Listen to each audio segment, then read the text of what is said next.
ದೇಶದ ಸೇನೆಗೆ ಬಲ ಹೆಚ್ಚಲು ಯುವಕರನ್ನ ಸಿದ್ಧಗೊಳಿಸುವ ಕರಾವಳಿಯ 3 ಜಿಲ್ಲೆಯಲ್ಲಿ ಸೇನಾ ಪೂರ್ವ ತರಬೇತಿ ಕೇಂದ್ರ ಮತ್ತೆ ಆರಂಭಗೊಂಡಿದೆ. ಬ್ರಹ್ಮಾವರದ ಬಾರ್ಕೂರಿನ ಹನೇಹಳ್ಳಿ ಶಾಲೆಯಲ್ಲಿ 100 ಯುವಕರ 2 ತಂಡ ಈಗಾಗಲೇ ತರಬೇತಿ ಪಡೆದು 18 ಮಂದಿ ಸೇನೆ ಮತ್ತು ಯೂನಿಫಾರ್ಮ್ ಉದ್ಯೋಗಕ್ಕೆ ಆಯ್ಕೆಗೊಂಡಿದ್ದಾರೆ. ಪ್ರಧಾನಮಂತ್ರಿಯವರ ಮಹತ್ವಾಕಾಂಕ್ಷೆಯ ಅಗ್ನಿಪಥ್ ಯೋಜನೆಗೆ ಕರಾವಳಿ ಜಿಲ್ಲೆಯಲ್ಲಿ ರಾಜ್ಯದ ಹಿಂದಿನ ಸರ್ಕಾರದ ಸಮಾಜ ಕಲ್ಯಾಣ ಮತ್ತು ಹಿಂದುಳಿದ ವರ್ಗಗಳ ಇಲಾಖೆ ವತಿಯಿಂದ ಉಚಿತವಾಗಿ ನಡೆಯುವ ತರಬೇತಿ ಯೋಜನೆಯನ್ನ ಮಾಜಿ ಸಚಿವ ಕೋಟ ಶ್ರೀನಿವಾಸ್ ಪೂಜಾರಿಯವರು ಅನುಷ್ಠಾನಗೊಳಿಸಿದರು.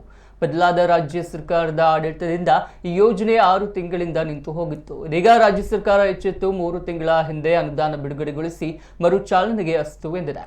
ರಾಜ್ಯದ ಯುವಕರ ತರಬೇತಿಗೆ ನೀಡಿದ ಸರ್ಕಾರಿ ಆದೇಶಕ್ಕೆ ಯುವಕರ ಆಯ್ಕೆಗೆ ಬುಧವಾರ ಉಡುಪಿ ಅಜ್ಜರಕಾಡು ಕ್ರೀಡಾಂಗಣದಲ್ಲಿ 500 ಮಂದಿ ಆಗಮಿಸಿದ್ದು, ದೈಹಿಕ ಸಾಮರ್ಥ್ಯ ಇನ್ನಿತರ ಪರೀಕ್ಷೆಯಲ್ಲಿ 348 ಜನರನ್ನ ಪ್ರವರ್ಗಗಳ ಪ್ರಕಾರ ವಿಂಗಡಿಸಿ ಬಳಿಕ 100 ವಿದ್ಯಾರ್ಥಿಗಳನ್ನ ಆಯ್ಕೆ ಮಾಡಿ ಇಂದಿನಿಂದ ಬಾರ್ಕೂರಿನ ಹನೇಹಳ್ಳಿ ಶಾಲೆಯಲ್ಲಿ ತರಬೇತಿ ಪಡೆಯಲಿದ್ದಾರೆ.